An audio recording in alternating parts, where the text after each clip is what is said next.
Game Crunch, your weekly video game podcast. My name's Mike Anastasia. With me today, Brandon. Hello. We're here to talk about games and things. Yep. Yeah. Probably. What's on the agenda today? Probably some games. Let's see. I don't even remember what we got. Diablo 4. I forgot you played that. That's I the did. hot game of the week, I think. Yeah, definitely. I played the Resident Evil 4 demo. We can talk about that. I played the new Mario Kart 8 tracks as well. And you played a Mario Party. There's so many, it could be any. The newest one for Switch. Oh, so Superstars. Right. Oh yeah, Superstars. The one that has online multiplayer. Yeah. It's actually really good. The multiplayer is good, or just the whole thing? The whole thing. The only complaint I have about it. Fuck it, let's just get right into that. All right. Okay. I played Mario Party. I want to make sure I got this right. Superstars.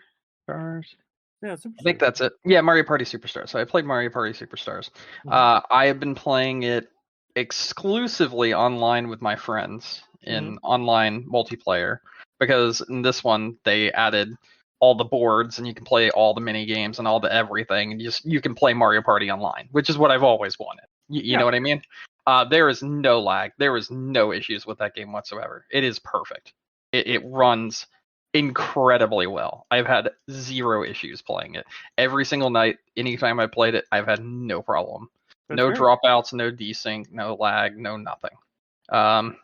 So yeah, it is fantastic. The only issue I have with the game is there are only 5 boards. I know. That's one game I'm still surprised that they did not add more DLC for, honestly. It seems like it's right for it, even if they were going to do it as like a Switch Online expansion pass thing. Yep. They're like, hey, here's some extra boards for you.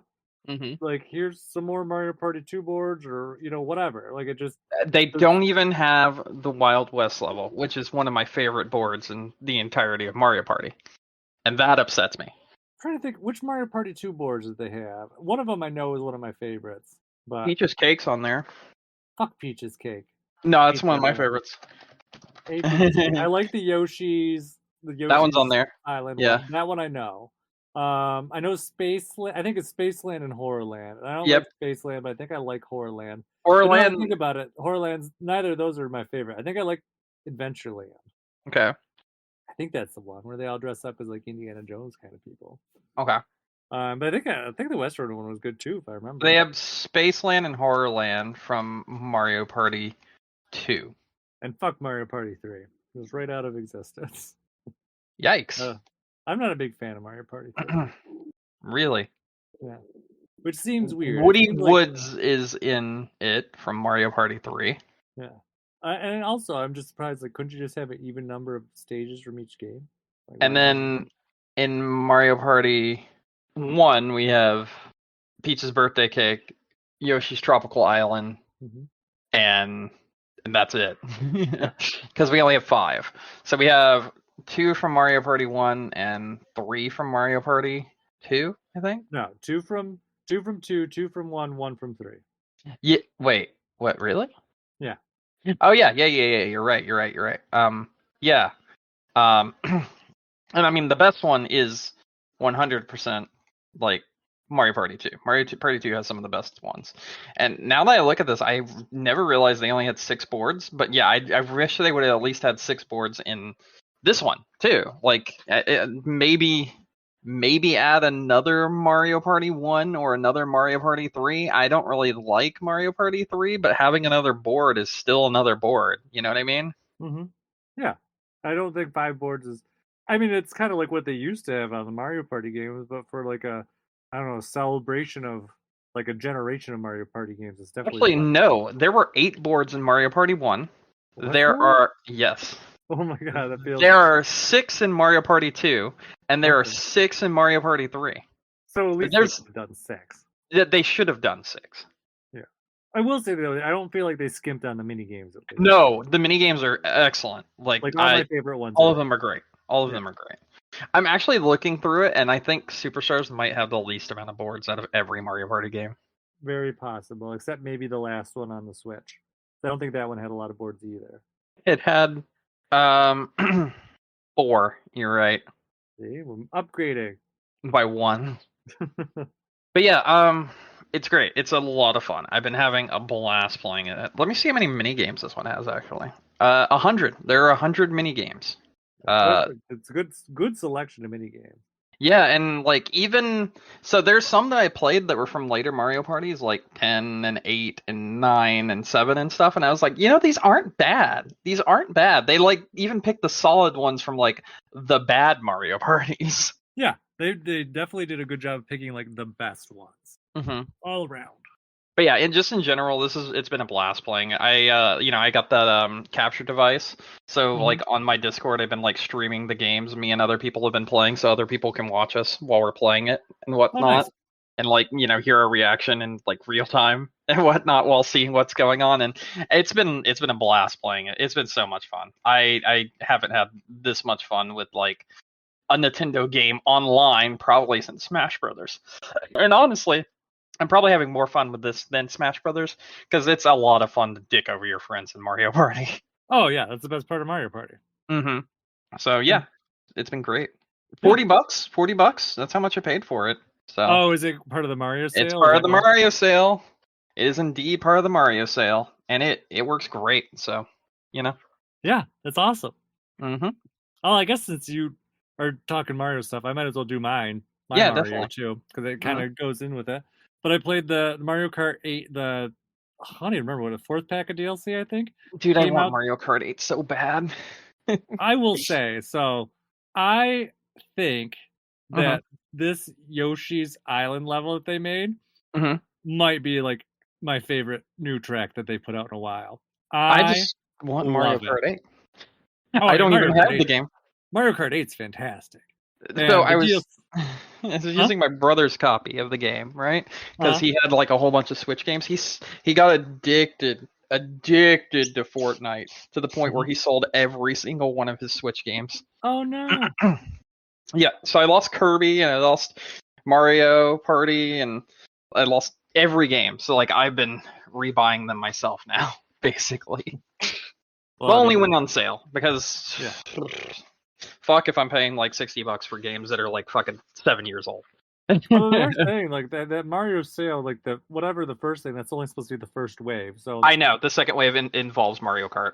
Yeah, I know it's $40 for Mario Kart, but I can't right now. I will get to the reason why in just a few minutes. Yeah, but Mario Kart 8, like the new levels are good. I don't remember. They have 3 more of those tour stages, which I mean they're not bad. I just find them to be kind of bland. It's just interesting to see kind of the stages that they put together. I think it's what Amsterdam, Bangkok, and Thailand. I have no idea. I haven't played tour at all. Yeah. I've not really played tour either. It's just whatever. But like I said, the Shining Star is the Yoshi's Island stage, which they showed off in the last Nintendo Direct, if you remember, where it's kind of like they took the art style from Yoshi's Island for the Super Nintendo and turned it into like a Mario Kart stage. And it's so well themed. It's amazing. The music's fantastic. And it even has like one of those like, remember how you could like pop those little clouds and it would like make the platforms pop out? It's got one of those. That's cool. You're like, yeah, you hit the cloud when you're like when you're like floating down with your like glider. And if you run through it, it will make one of those like red little tracks come out and kind of gives you a little shortcut to the end. Okay. So yeah, it's really rad. I'm just absolutely like in love with the stage. I played it like a million times. That's awesome. Yeah, I don't think definitely have not felt as compelled about any of the other new tracks that they've put in, because I thought that most of the other ones, not most, all of the other ones were not fun. So I didn't like the other ones. What was it, Ninja Hideout or whatever, and like the ice cream sundae level, and yeah, they just were not doing it for me. This level, fantastic. They also brought back, which I think was one of my favorite, I believe, GameCube courses, the one where you like, it's the DK one where you launch into the giant cannon and launch. Oh yeah, kind of ski back down. I love that. It's got blast in it, doesn't it? I think it has like something blast. Yeah, something like that. And I don't care enough to look it up online. But the stage is excellent. Very happy with it. The courses they picked for this one were pretty good. I think they had Waluigi Stadium is another one. One of the Mario circuits from I think the Game Boy or the DS. Nothing that's particularly gonna wow you. That's Okay. usually how the Mario circuits are. Yeah. But yeah, no, it's a solid bunch of courses, and like I said, the Yoshi's Island one alone, excellent. Okay. I think it's one of the best new additions to Mario Kart in a long time. So I was really, really pleasantly surprised by that. So I think that's all I have to say about Mario Kart. And I do like that the two things that they did with the music for that stage are great. Like the normal thing is, your normal kind of like Yoshi's Island music. But then when you like end, they added music after that too.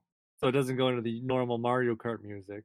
It goes into like the bonus music from Yoshi's Island. So and Okay. all orchestrated and everything. So yeah, no, it's good. I like it. I can actually tell you the name of the course now, which Oh, DK's Barrel Blast. I think that's there it no, is. that's is It that what had it is? blast in the title. I think that is it. Let me double Or is that the name check. of the GameCube game? I don't remember. Oh shit, you might be right now that I think about it. Let me see. Rock Mountain, right? Is that it? No, I'll get it. Hold on. Am I being dumb? No. I'm thinking the wrong one. I'm thinking the wrong one. It's not snow, right? It's not the snow one. I'm dumb. DK Summit. DK Summit. Fuck. Yeah, Blast is in that title somewhere. You just can't see it. DK Summit Blast. Yep. I just used the Bing thing. I love it. Okay. Have you used the Bing thing? Nope. Oh, Bing is the coolest thing now. Okay. Because it's got the AI. Because it's got ChatGPT 4 in it. Oh, okay. I was just like, I just opened up the Bing app and I'm like, what are the Mario Kart Wave 4 courses? And it literally just it made me a list of all 8 of them. It's just like, damn. It's honestly. Damn, it's out here doing its best. Huh? I said it's out here doing its best. Bing is. No, it is. It's like I saw a meme like not that long ago. They're like, who would imagine a universe where Bing is more sought after than Google? But no, it is actually. It's really handy. Like I actually have been using it at work a lot too, and I'll ask it like more technical questions, and it will go through and it will pull out like the answers, and it will source everything for me. And I'm like, oh, this is actually pretty handy. Okay. But so there you go. Now we just use it for video game, and I actually use it for what else did I use it for? Oh, when I was playing Dead Space when I got the remake, I pulled it out and I was like, where do you get all these like marker shards for like the secret ending or whatever? And it's just like it just lists them all right out. It says like chapter 1, chapter whatever, and it's really cool because it takes the information and it breaks it down and you can talk to it like conversationally as opposed to like how you that's usually awkward. search. No, it's really cool. Have you used ChatGPT at all?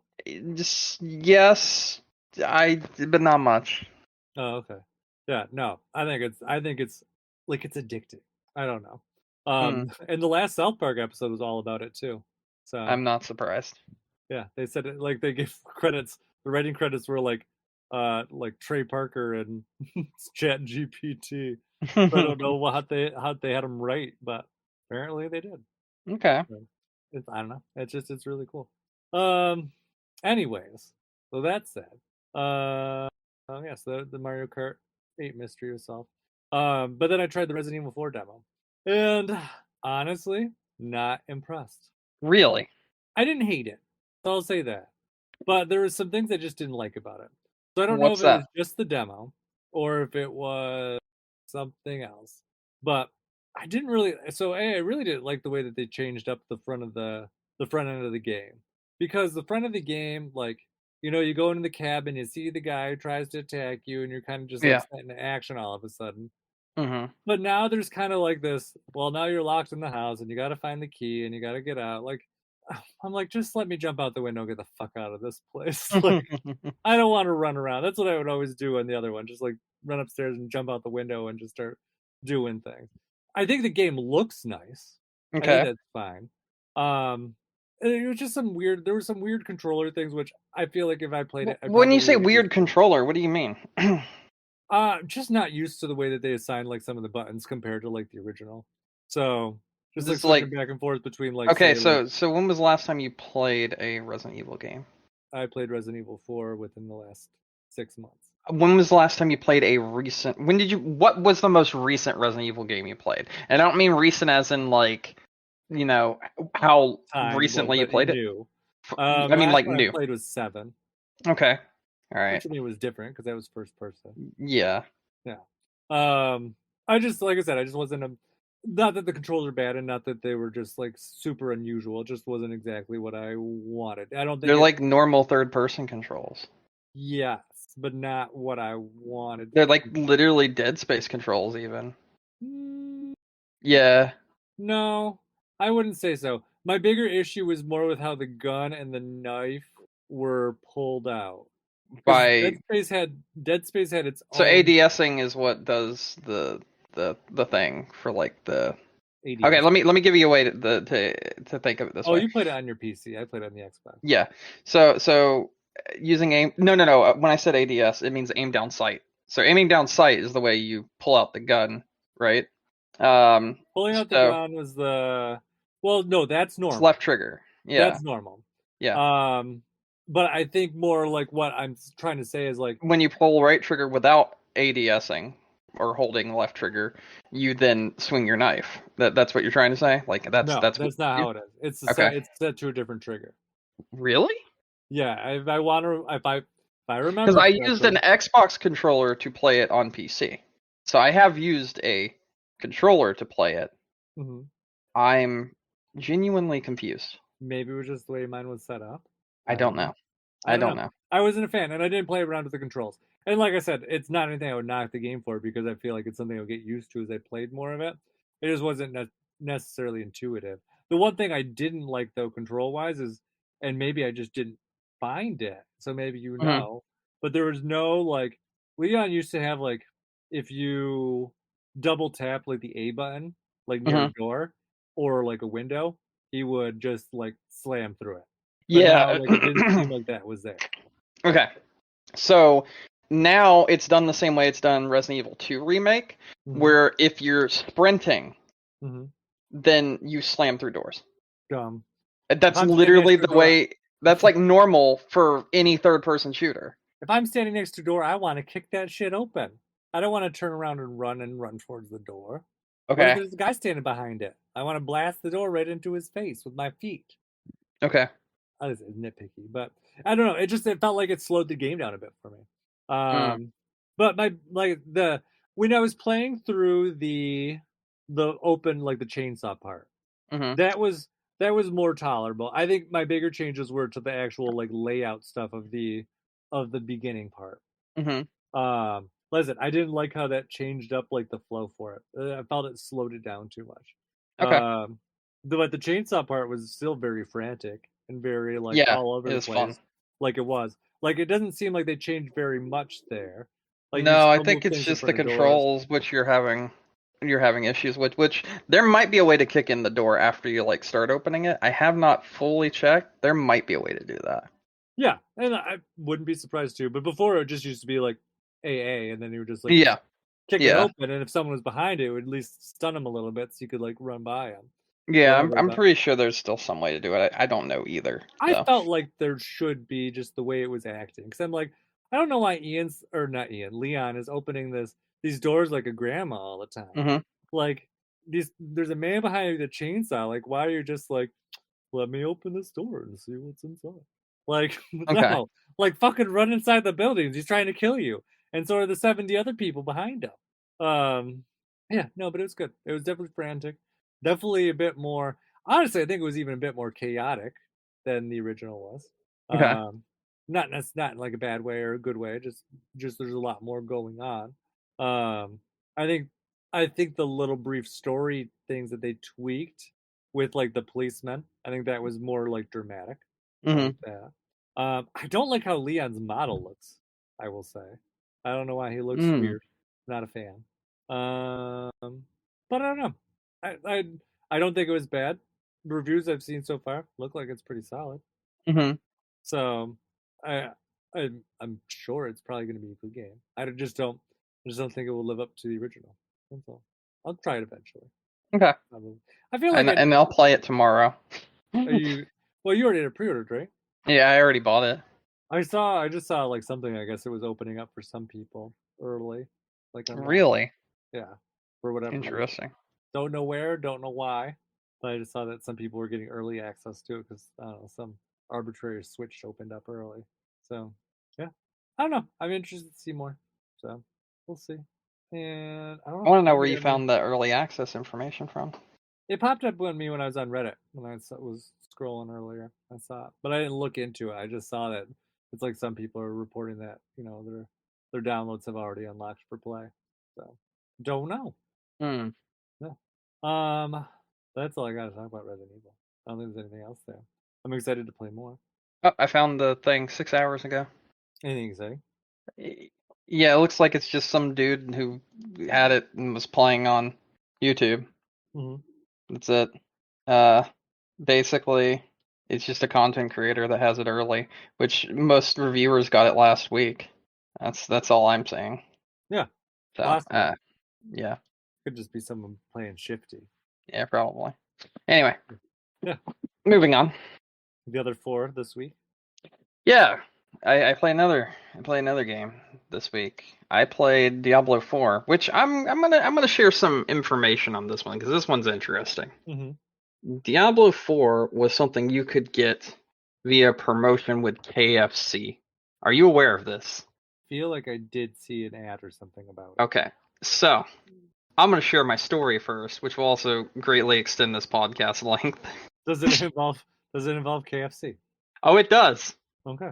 All right, so I wanted to get early access to Diablo 4 via the KFC promotion. So I did 2 things because I wanted 2 codes, one for me and one for Katie. Mm-hmm. So I bought a order in to go pick up, and I had delivery. Okay. The order in for pickup, I was never going to pick up. I just wanted my free code. Yeah. So I didn't give a fuck. And I know that's awful, but whatever. I don't care. So it was $2.49 for the order in. That was a come pick up order, right? Mm-hmm. It 249 was the total. yeah, it like $2.87 altogether. It was Oh, a okay. cheap sandwich I was able to buy. So I bought like the cheapest sandwich. And then I wanted 2 sandwiches for me and Katie and like a drink and like fries and all that good shit. You know what I mean? Yeah. So I also ordered a delivery. Okay. That was like 20 something dollars, you know. Yeah. Plus obviously, delivery fees, all that good jazz. You know what I mean? Mm-hmm. Delivery person comes and he has this huge bag, he hands it to me, and then he takes off. I look in the bag, my $2.87 order is in there instead. Huh. And it was marked as delivering my $20+ order. So I never got my food. I got a single sandwich and they never refunded me. I'd be so upset. I was pissed. Mm-hmm. I was incredibly angry. I still didn't get my money back right now to this moment in time, and I got a single $2.87 sandwich and not the other food that I ordered. So I'm guessing that driver fucking made off like a bandit with all my food and claimed that he delivered it when he just took the other thing. Because you can't even deliver something if it's not over $10. You know? Yeah. So that motherfucker definitely stole my food and left and didn't give a shit. And then marked it as delivered. So I'm pissed, right? I'm actually pissed. And I still never got my food nor my money back, but whatever. But anyway, we're gonna go to Diablo 4 now. Mm-hmm. Because I got some thoughts about Diablo 4. Okay. First of all, I would like to say I think the game is excellent. I will 100% be buying this when it comes out. It is so good. I'm surprised. This is a shocking revelation, actually. Yeah. This goes back to like Diablo 2 days where everything is incredibly dark. Everything is incredibly over the top and really well done. There is literally a scene in this beta that they had. And I recommend you check it out yourself, actually. It will be free beta next week, or this upcoming week, in a few days now, for every console and for PC as well. So you can check it out on console and PC or whatever you want then. And I highly recommend that you do it. It is really, really fun. It is so good. But it is like graphic. Like it is very graphic. Really? Yes, like incredibly so. So the general plot of this is Lilith has come back and has essentially started this cult to, resurrect everything and, come and take over everything and that sort of thing. So Lilith is there, and she infiltrates in one cutscene this, like, church, basically, and convinces all of the people that are in said church to follow her. And in a scene in it, we see a priest get just headshot, just slammed in the head with like an idol, and then just beaten viciously to a bloody pulp in the middle of like the pews and everything by his clergy. It is incredibly graphic. The blood's like splattering on the window as she starts laughing and walks off down the the aisles of the church and everything, and it is just everywhere. It is good. It is really good the way it is done. Okay. And it's really cool. It's just like, it's not even like edgy. It's just like, damn. It's super dark. Like, the game opens with you finding this town that you've like come to, and the townspeople basically tell you that there's this demon running amok nearby, and then you go and you take it out, and that's like your tutorial area essentially. And after you do that, you come back and you celebrate, and they insist that you have a drink, and you have a drink, and then they fucking cart your body off in like a wheelbarrow essentially, and take you to a barn out back, and inside the barn they have just people flayed alive and hung up on like meat hooks and everything, and just like bones and piles of blood and all this other stuff just stacked up inside the barn, where they've just been sacrificing people to their gods that they've now convinced themselves are the right ones. And it is fucking brutal. It is crazy. That sounds surprising compared to, I don't know, I just remember all the, it's probably because of all the bullshit from Diablo 3. Remember, it has to be like the whole rainbows and unicorns thing. Well, that's always been a thing, and I fully expect that to happen in this game as well, because that's just the secret Cal level. That's always been an in-game joke in the Diablo series. In the first game, people sort of convinced people there was a secret Cal level where you could get a bunch of XP and this, that, and the other and whatnot, and you could do it by clicking on this Cal like a 500 times or some dumb shit like that. It was basically the Mew under the truck of Diablo. So then the developers played along with that by, in Diablo 2, actually adding a cow level where you go there, but instead of being able to get a bunch of XPs, all the cows are like super over leveled and are there to kick your ass. But if you're like very high level, then you can like fight it as like the ultimate fight. And then people went a step further, where in Diablo 3 they had it where you had to come bring this ancient artifact to a well, and it teleported you to a secret cow level, but it wasn't a cow level, and it had like question marks, and it was like unicorn level. And it was because at the time when Diablo 3 came out, things like bronies and My Little Pony and whatnot were really big at the time. So that was like the joke. That was why that existed, essentially. So like both those things are just like jokey things, and I fully expect something like that to be in here, like at in-game. But just in general, the way this game is designed, the way it looks, all the cutscenes are just so much more dark and gritty compared to like the past Diablo games. Like, I would even say this is probably darker than 2. It's like, it's really out there. It's really well done too, and it is a lot of fun. And there's a lot of areas where things are actually difficult. Like during this beta, they had a moment where you could fight a world boss. And the world boss was 11 people that are in the same area as you. You all go and you all come together and you fight this massive fucking boss, and like the camera of your game zooms out automatically, and this thing has like one-hit KOs, and you have to be like very precise with destroying it, and you had to like get everyone together, and you had to coordinate attacking it and avoiding its like different attacks and whatnot. And it felt kind of like a raid, like you would have in an MMO. It was super neat the way it was done, because it was like only at a certain time in real time that it came out. So like only at 1 a.m., 1 p.m., that sort of thing. That was the only time it appeared in the game. And this game also has this thing where everyone's kind of connected in like when you go into towns, you don't just see NPCs, you see real players that are also playing the game along the same level, along the same, area as you. And like you see those when you go into like towns in this game. I found that to be really cool. Because you could like meet up with other players inside of towns and then like form a party, or like your party could go into a town and it feels more like it's lived in because you have all those other real players that are roaming around the town with you and everyone else that's like going to buy stuff. Again, a lot like an MMO. Mm-hmm. And I thought that was all like really nice touches. There were several queues for several hours, several times. I once took a nap and then woke back up so that I could play the game. Oh wow. Yeah, it was like 11 o'clock or like 10 o'clock, and I was like, I'm gonna take a nap because it won't be up till 12 because of my my wait in queue. So I did that, and then when I got up, my queue time was gone, and I could actually play the game. But like, that's because a lot of people were wanting to play it at that moment in time. But yeah, just in general, it's a very, very well made game. It's lots of fun. The loot system has a lot of really good elements to it. I really like the fact that, a lot like Diablo 3, after you've seen an item, you can customize your loot, no matter what loot you're wearing, to have the same properties and look as that item.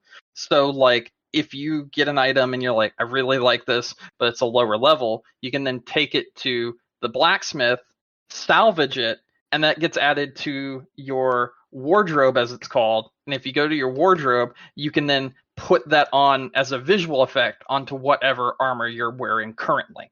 And there's also a single button you can use to tick and untick that. So if you want to wear what the armor you're currently wearing looks like, you can untick that. Otherwise, you can tick that and put on that visual effect of what you had before that you destroyed. So you can always look cool, essentially, in the game, no matter what armor you're wearing. Okay. And I thought that was super cool. Yeah, it was very nice. There was a lot of quality of life things here, and just a much darker story overall. And it was so much fun to play. It was so much fun to play. I have zero complaints about the gameplay. I have 2 complaints. I'm like shocked. Yeah, I know. I was too. I have 2 complaints about the. I'll just say this. I may have gotten robbed of like $20+, but getting that code for me being robbed by that guy, that fucking made up for it. I don't give a shit. I played it for like 3 days, and it was up for 3 days. So yeah, I played through a rogue, which I normally do, and then I did the same thing I always do, which was, once I maxed my rogue, I was like, I don't like playing rogue, and then I played through barbarian, and I had a fucking blast playing as a barbarian. It was so much fun. Yeah, just all around really fun game. The oh goodness, what is it? The like, fuck, why can't I think of it? The trait system, the tree, like the skill tree system. It's a little messy, but I think there'll be a lot of really good builds that you can make, and not just like, oh, this is the best build, only use this build, which was a big problem with Diablo 3. Diablo 3 had very specific builds that were like the only viable builds for that season, essentially. And if you're not playing that build, then you're stupid, basically. But I see that there's a lot of things here that made many different builds and many different things that would work in synergy, and it was just a blast playing. And then I'll share my only 2 complaints about the game. All right, first complaint. I think that the optimization, at least on PC, which I granted Diablo's mainly a PC game, is a little spotty. Not like terrible, like many other things I've played lately, but it is kind of like, it's not loading in the assets fast enough. You got a little stuttering here and there, even on my system, which is extremely high end now. Yeah. And then the other complaint, which is a legitimate issue that I have with this game, and actually kind of made me upset, is, I don't know how much you know about computers, Mike, but like, the standard for PC gaming is 16 gigabytes of RAM, essentially. So you have 16 gigabytes of RAM in your computer, and that's like the standard for gaming right now. Some people are trying to push a higher standard of RAM, such as like 32 or even 64 gigabytes. Right now, it's just 32 universally that people are trying to push with the newer games. And this is one of the games that's trying to push that. And what I mean by that is you can't even select high-end textures unless you have 32 gigabytes of RAM to play on this game. So even though I have a card that is literal god tier, hundreds of dollars, I mean nearly $1,000 for the graphics card I have. Even though I have that, I can't select the highest settings in this game because I don't have enough RAM. I literally cannot because the game doesn't give me that option. And I think that's kind of stupid because if you know anything about RAM, RAM can be offset by the VRAM of your graphics card as well as like paging files and stuff like that if you have everything set up correctly. And I know that's getting a little bit more technical, but I could easily play this game with high-end 4K textures without a problem. But the game wouldn't give me the option to do that. I don't get that option unless I physically have the hardware inside my computer that the game wants me to have. And that is the one major problem I have with this game. Otherwise, I would say I have a third problem, and it's the fact that I'm not playing it right now. But that's a good problem to have. So yeah, it's very good. It is very, very good. I will be playing it again this weekend when they put up the next one. I'll probably try playing it on PS5 this time. But I mean, just in general, it's awesome. I highly recommend it. This weekend they are going to have it up for everyone, so no need to buy anything, no need to pre-order anything. You'll just be able to download and play it. I highly, highly recommend you check it out on Xbox, since you have an Xbox Series X now. Definitely check that out. Okay. Is it open for everyone? It's open for everyone. Okay. And just this weekend? Just this weekend, yeah. Okay. I'll try and remember. Yes, please do. I'll remind you in chat. Because I would like to hear your thoughts on it, because I really do think this is a very good game, to the point where like many of the people that were like, Blizzard is bad, are just like didn't say anything and just played this game without saying anything. And I even did that. Like I had someone in my chat write, Blizzard bad, no support. And I was just like, yeah, but this game's really good. Hey, I mean, that's good. I'm honestly, with everything that Blizzard has been through, I don't know, in the last like decade, like, their output hasn't been great all the time. So it's nice to see that, this game sounds like it's just so well built from ground up. It definitely is. I don't think anyone that played it had like any major complaints, and most people like just want to play more of it now, and that's one of the major complaints people are having. We only got to play it for like 2.5-3 days at most, and people wanted more, and that's how I felt too. This week, when they put it back up, they're actually adding another class. You can only play as Rogue, Sorcerer, and Barbarian on last week's beta, but this upcoming week also adds Necromancer, which I'm 100% gonna play as. I don't know much about Necromancer. They raise the dead. They command armies of skeletons. The concept is. I just never played it in Diablo 3. Oh, it's a fun class. Essentially, it's like a minion class, so you don't really do the damage. You just get more powerful and are able to raise higher, like, attacking minions. So, like, maybe by, like, the start, you'll be able to raise, like, 1 skeleton. But, like, by level 10, you'll be able to have, like, 5 of them fall around and do your bidding or that sort of thing. And like you're able to add like different powers to them as you like level up the class, and then sometimes you're able to do like different minions such as like spiders with like poison attacks and stuff like that. And it's really fun. It's a really fun class. It's kind of like playing Pikmin, but also you're killing the hordes of hell. Okay. Interesting. Yeah. Sounds good. Yeah, I'm super excited for that. Me to try it out. I will. What else? Are we on the news now? Or do you have more on Diablo? No, I don't really have much on Diablo, but I did want to mention the PlayStation issue I had. Oh, yeah. So, you may know I was signed up for PlayStation Premium, which I had complained about and said I would never, ever do again. PlayStation made me do it again. Auto-renew? Auto renew, but they did it 3 days early. Oh. They did it 3 days early. So I lost $120 fucking dollars to PlayStation because their auto renew didn't auto renew when it said it was going to. Also, I'm fairly sure I turned it off before, but due to the fact that I made a recent purchase on PlayStation, it turned itself back on because of it. I feel like they did this shit before. I feel like they have too, but I've never had it happen to me that I can recall. But this shit sucked because premium is garbage tier. I don't like premium. I don't think it has any value whatsoever. And $120 is a ridiculous amount of money for a subscription service. That is insanely stupid. And I'm really upset that now I'm stuck with it for another year. But I immediately turned it off, and I'm going to be keeping an eye on it. Because if it turns itself back on, I'm going to have words with these motherfuckers. Did you try to cancel it? So I wanted to cancel it and get my money back, but I had read in several places that if you do that, they could ban your account permanently. I have a lot of money on my PlayStation account. It's not worth taking that chance. Mm-hmm. I have like over 1,000 games on PlayStation. Yeah. So it's not worth that chance. And I have heard Sony doing that about like refunds and things in the past, honestly. Yeah. So it's not worth risking, but I am very upset that happened. Yeah, fair. No, it's not completely understandable. Mm-hmm. So I guess now you have to start playing a lot more PlayStation games. Yeah, definitely.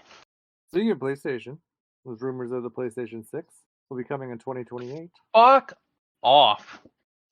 I get it. I really do. But they've barely had PlayStation 5 for the general public for the last 2 years, 3 years now, right? It's still not readily available. Yeah, exactly.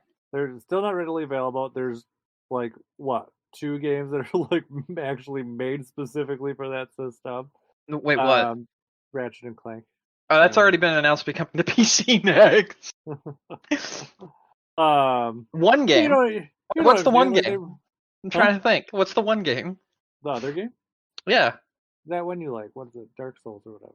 Oh, Demon Souls. Now, that's appeared in several places, but we don't know if that's actually real or not. But yeah.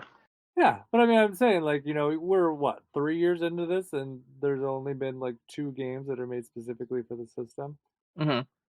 And I mean, obviously, they're always working on the next thing, so that's not super surprising. But it's kind of like what I was talking about with Dead Space. There's diminished returns at a point where your graphics get so good that you're not going to get much of a benefit out of jumping immediately to the next generation. Yeah. Especially when the game design is not even caught up with it yet. So this news came from, I mean, obviously it's all speculation, but there's reasoning behind it. And it came out of the Microsoft Sony antitrust thing. Because as part of the documents, apparently there was a reference to Sony's next generation system coming in 2028. Whether or not that's a factual thing or speculative thing, it's TBD, but it's at least based on some sort of more inside information than what you would normally have. Understandable. Okay. Yeah. But I don't know. This Microsoft Sony antitrust thing's getting juicier and juicier all the time. Mm-hmm. Because there was also that news that I guess Sony threw a fit about, what's the Bethesda game? Starfield or whatever. Starfall. What's their game coming out this year? It's Starfall. Starfall, yeah. I think, right? Am I being dumb? Starfall, right? Star something. Starfield. I'm dumb. Starfield. Okay, so it's the second time.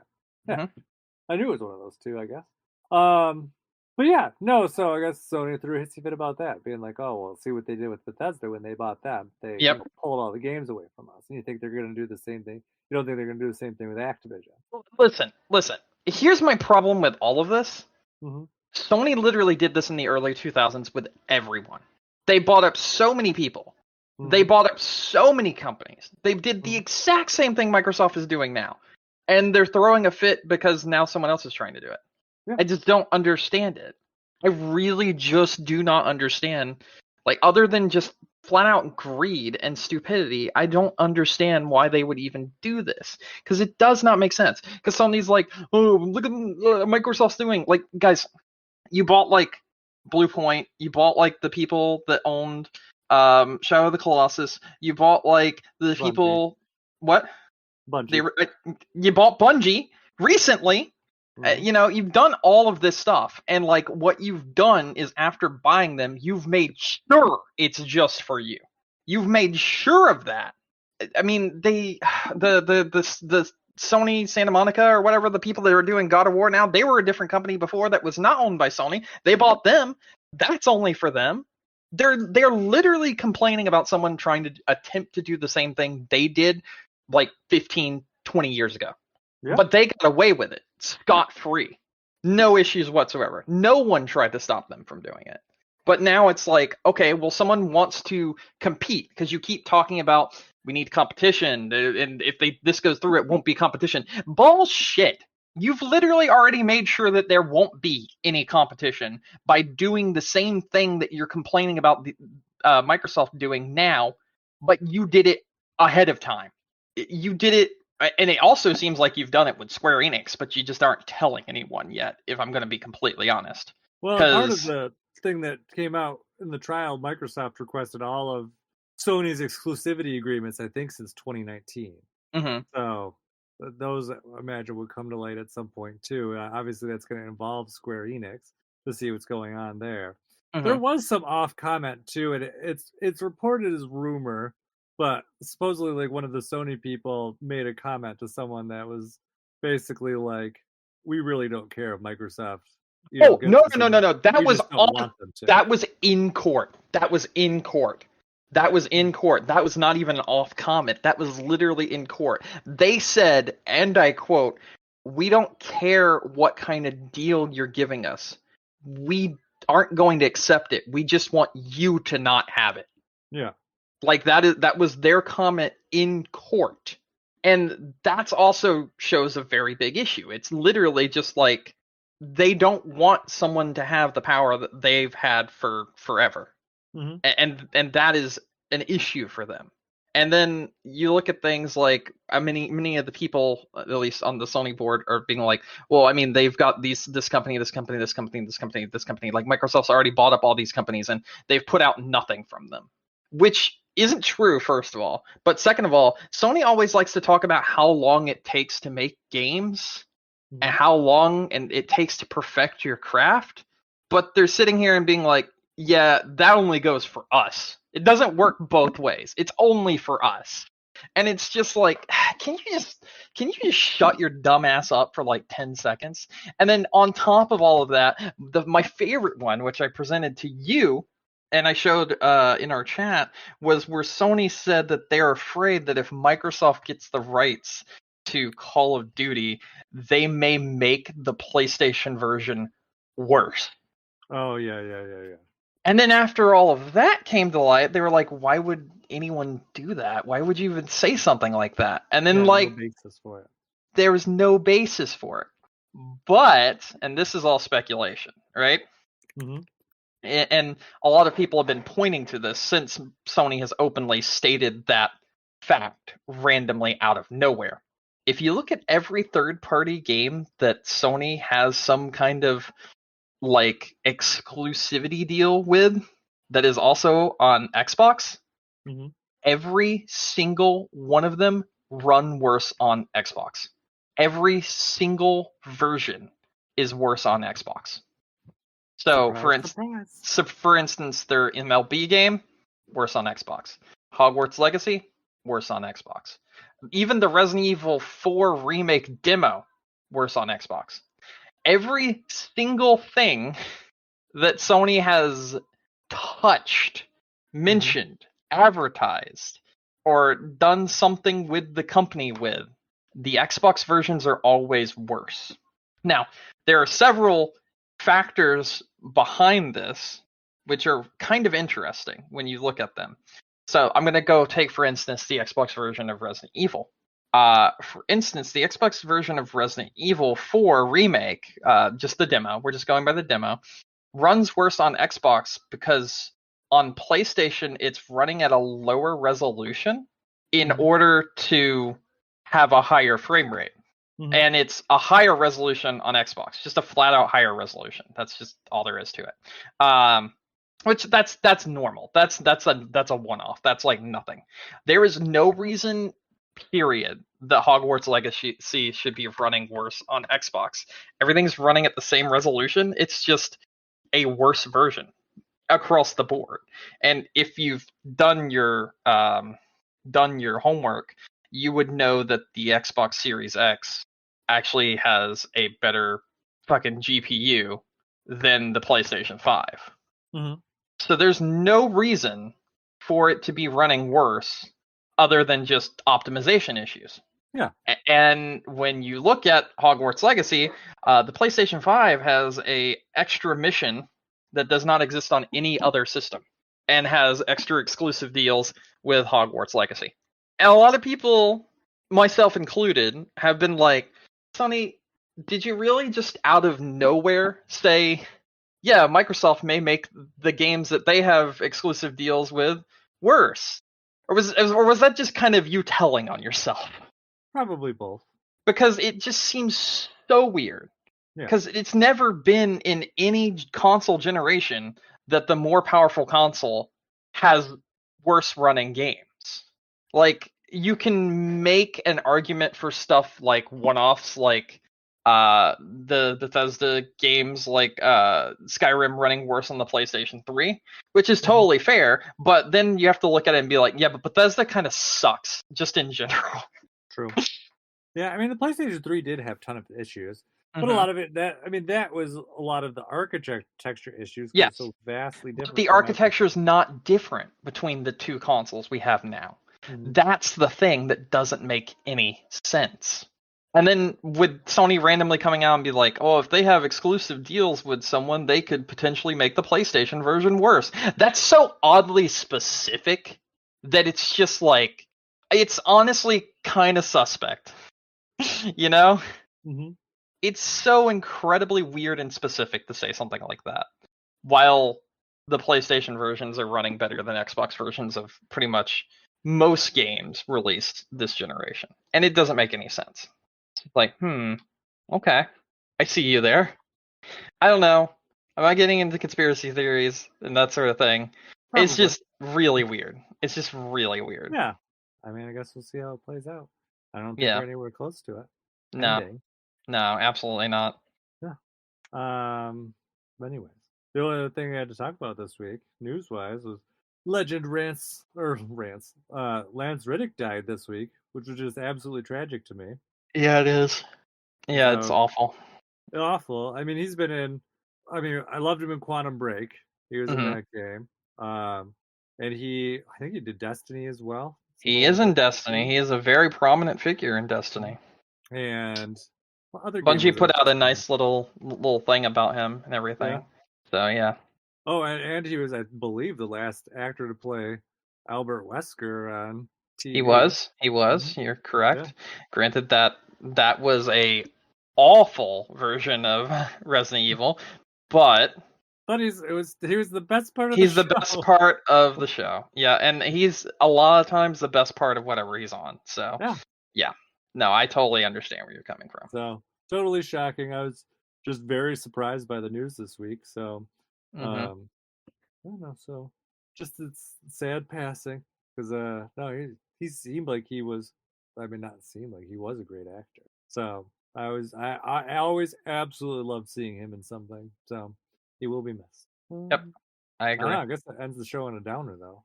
Yeah, it does. But let's not do that. Let's talk about some more stuff first. Okay. Right? So this is more rumor stuff. The rumor, as of 2 days ago, suggests that Xbox Game Pass will be getting the Shin Megami Tensei series. This apparently was a rumor last year as well, but there's been some promotional material floating around online, and it's been posted on places like Reddit and 4chan, the normal places where people post leaks, quote unquote. But several of them show promotional material for games such as Shin Megami Tensei 3, 4 Apocalypse, and 5, which was, as you know, a Nintendo Switch exclusive. And according to the promo material, this will be announced around the 30th anniversary of Shin Megami Tensei, which is sometime in May, I believe. Mm-hmm. Yeah, I think it's in May. So it's another supposed.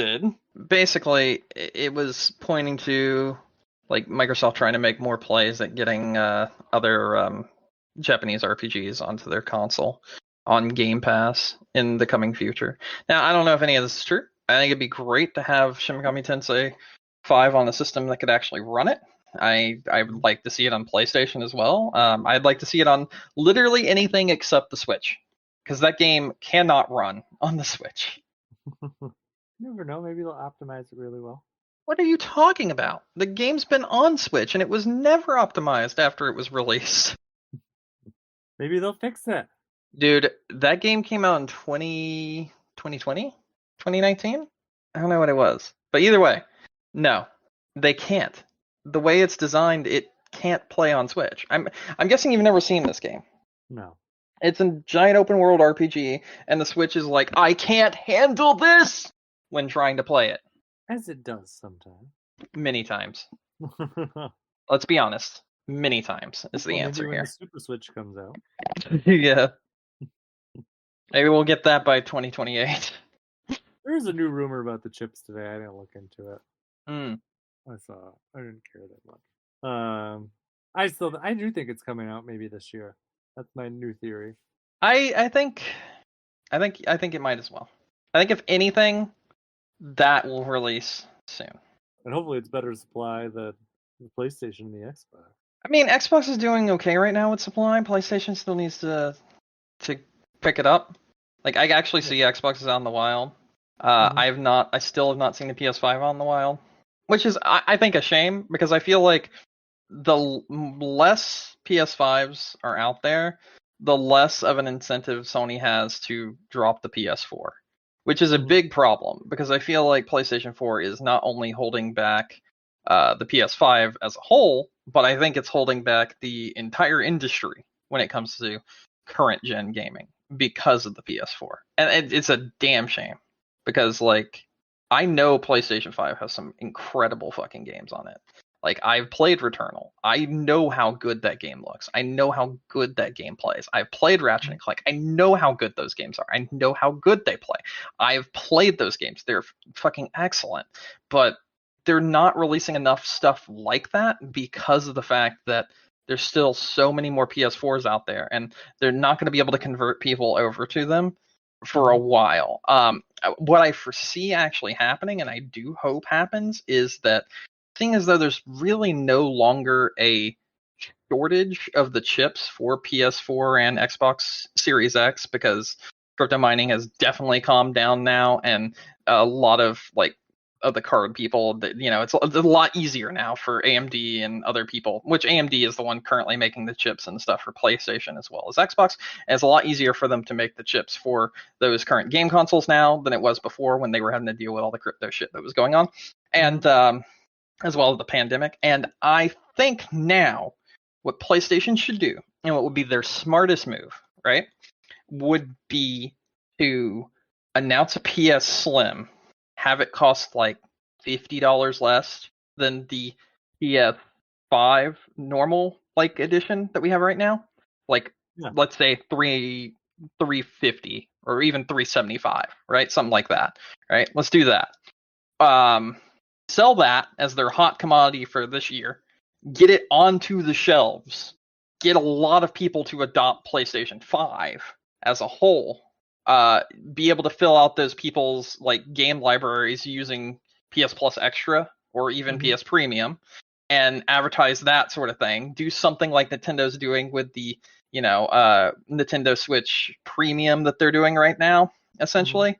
But do that for PS Extra and PS Premium. Probably go with Extra over Premium, because Extra is the mid tier, so they could easily do some kind of promotions with that one, and not really be bad off by doing so.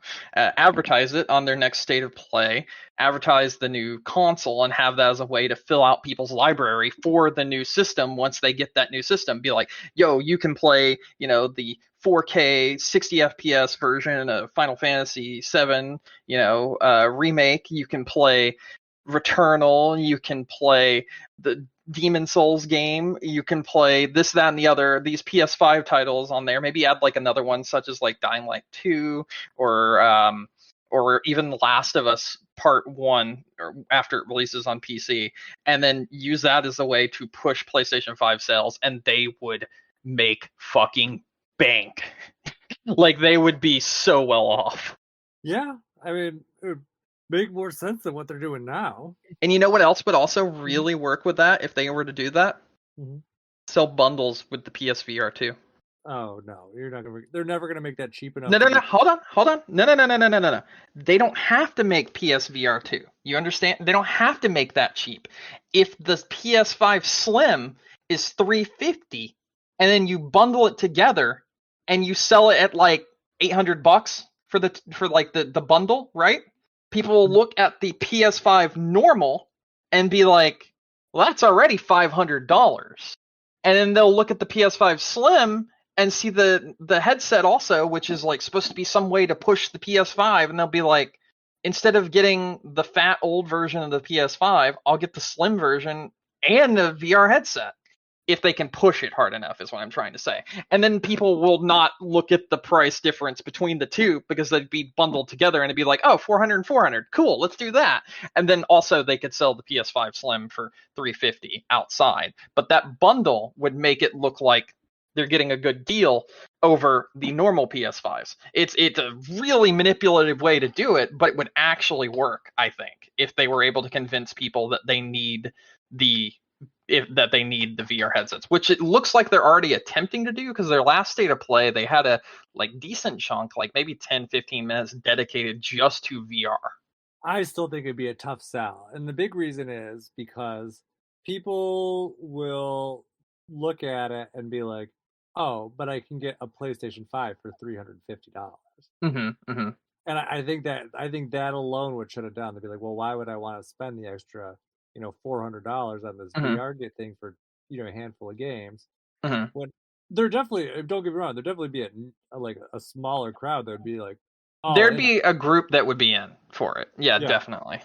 But I think for the core audience, it's not going to move the numbers big enough on VR. Here's the thing: a core audience doesn't exist for VR, but they can make enough money from that niche audience to actually make some money back from VR. That's what I was looking at for that specific bundle. You understand what I'm saying? Because no, I get what you're saying. I still think that's a tough sell, though. I think that would be a tough sell.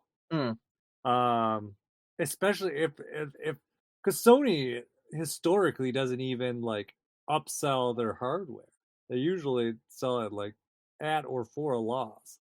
So I don't know. I still think that would be a tough sell, but I guess it all depends on how they do it and how they market it. And I guess just like anything, you make people want it, and you can sell anything.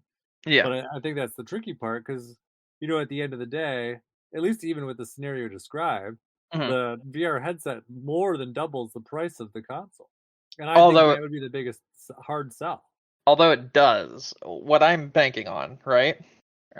Here's what I'm banking on. Two things.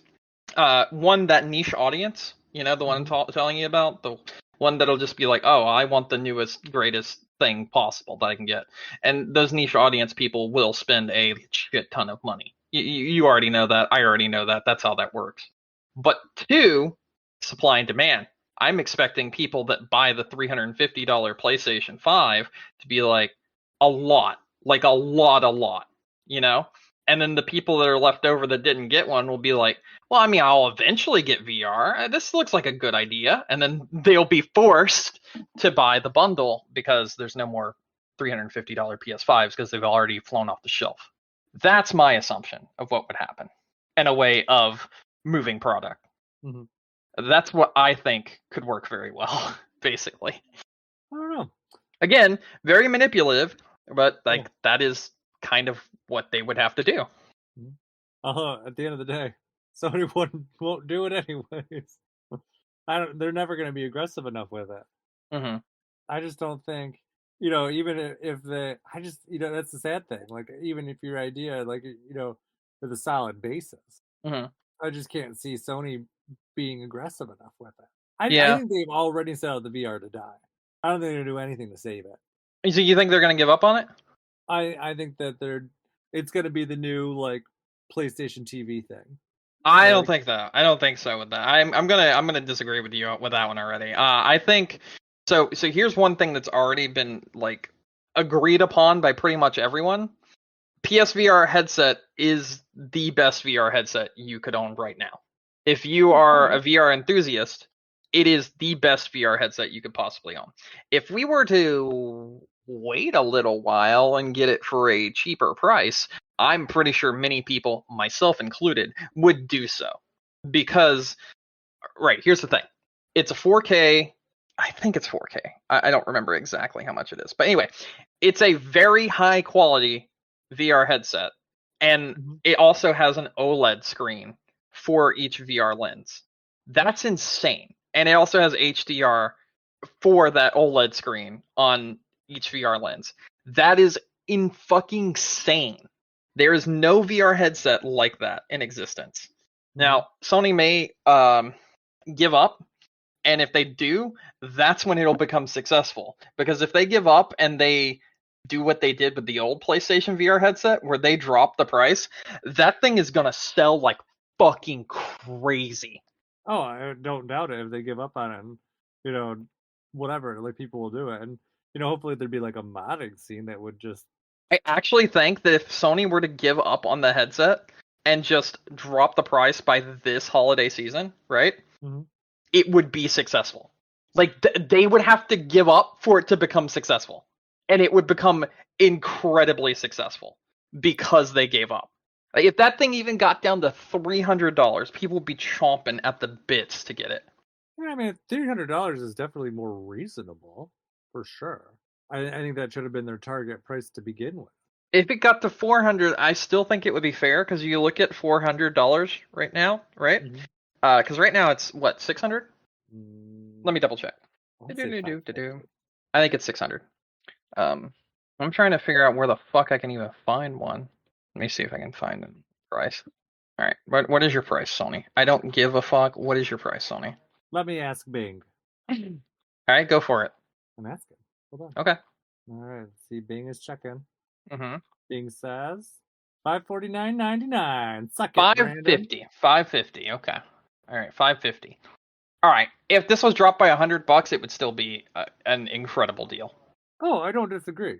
I mean, for what you're getting, I think that it is. And you know why I would say it would be an incredible deal if it was dropped to $450? What? Because Quest 2 is $400. Oh, yeah. I mean, a Quest 2 is $400. That is definitely would make it far more competitive price-wise. Absolutely. Yeah. I mean, like I said, I think where it is right now, it's priced itself out of the market. Mm-hmm. And especially considering that the hardware needed to run it is cheaper than the unit itself. Yes. I think that's a big dissuasion, I think, for a lot of people. It's a massive issue. Yeah. Like, you have to spend gaming PC levels of money to experience that VR headset. Mm-hmm. Like, people will be like, oh, like, plenty of people that do VR on, like, PlayStation originally would be like, why the fuck would I buy a gaming PC for a headset? You literally have to buy a gaming PC for a PSVR 2. I mean, like, that's how much money you have to spend for that sort of shit. Mm-hmm. It's just ridiculous. Yeah, absolutely. Granted, from everything I have now seen, it's actually a very smart headset, and I am very interested in it in the future because of several of the things I've seen. I want to actually run this by you and let you know of a few of the things before we head out. So I watched like a video review and some like of the technical specs of it. It's able to keep its resolution and frame rate so high because it focuses on where your eyes are looking while you're wearing the headset. That's pretty rad. And then it's able to lower the resolution around you that you can't see in your peripheral to increase the frame rate as well as to increase everything to like perform better because it has like eye tracking built into it. I think that's fucking genius, actually, because like there's no one on this earth that is going to be looking at every single bit of that headset at any given moment in time. Mm-hmm. So I actually think that's like really smart. And like I saw like them blow up the image on like a big huge fucking like 75-inch TV. Mm-hmm. And on the TV, when you're not the one wearing the headset, you can see exactly how it works. You could see where it's like sharper and more detailed, exactly where the person was looking. So like the person would look at some random object on the TV, and then the people that were watching them, like they would look at some random object in the headset, and then the people that were watching them outside of the headset in the on the TV could tell them exactly where they were looking by looking at the technology and how it works. And it's super fucking interesting the way they've got this working. Mm-hmm. I really do think they have something special here. The only issue is the price. Yeah, which maybe it was just ahead of its time. Mm-hmm. Also possible. I mean, it's definitely ahead of its time with the technology that's in it. Yeah, which also too I feel like is an issue when you're having, like we just mentioned, the PlayStation really doesn't have a lot of exclusive software to begin with, and then to put even a more exclusive piece of hardware on top of that piece of hardware that doesn't have a ton of stuff, kind of just adds like an extra layer of difficulty to it. It really does. And it's a shame because I do think that this would be really cool to experience. Like, granted, I could experience this right now. I cannot justify spending that much for VR, especially when you look at it and you look at the way they've kind of also priced themselves out by making you rebuy many games that people already own. Yeah, which is frustrating. For the new headset, it's just like, I own a lot of PSVR games. I really do. But I don't own... I own actually too many to the point where it's not worth my time to buy a new headset and then rebuy all my games. So, it is what it is. Mm-hmm. Anything else to talk about? No, I don't think I do have anything else to talk about. All right. Well, let's do it then. All Thank right. you, everyone, for listening to us tonight. Don't forget to find us on iTunes, Stitcher, Google, Amazon, wherever you get your podcasts. Don't forget, you can also check out our website, game-crunch.com, for all our episodes. And if you want to reach out to us, we're on Facebook or Twitter, or you can send us an email at gamecrunchcast@gmail.com. Brandon? Yeah? Any final thoughts? I have none. All right. And that's it. My name is Mike Anastasia. You can find me online.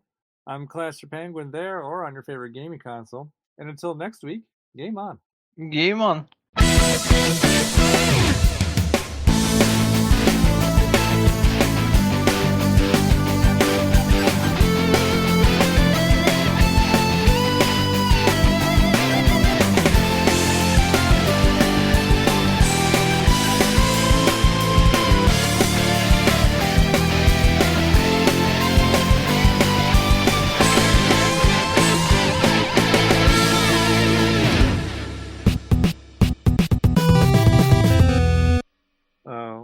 It's supposedly oh,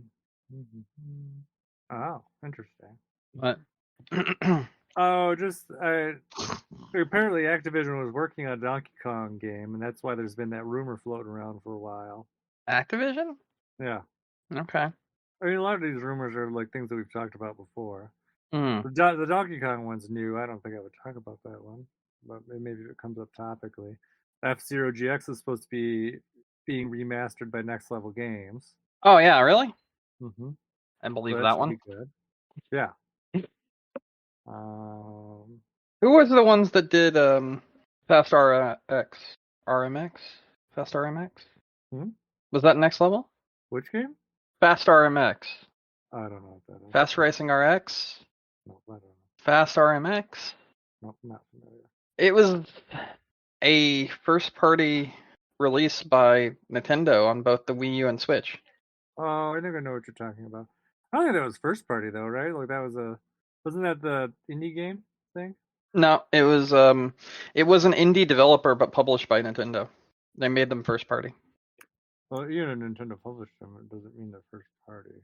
What? I don't think Nintendo published this game though. I think this is the game where they wanted to be, like they pitched it as an F-Zero game, and Nintendo was like, no, and then they just made an F-Zero like game. I don't know. I'm gonna double check. Yeah, Shinin Multimedia is who published it. Mm. That is the right game though I'm thinking about, right? Like the one that's very, Yeah, fucking probably.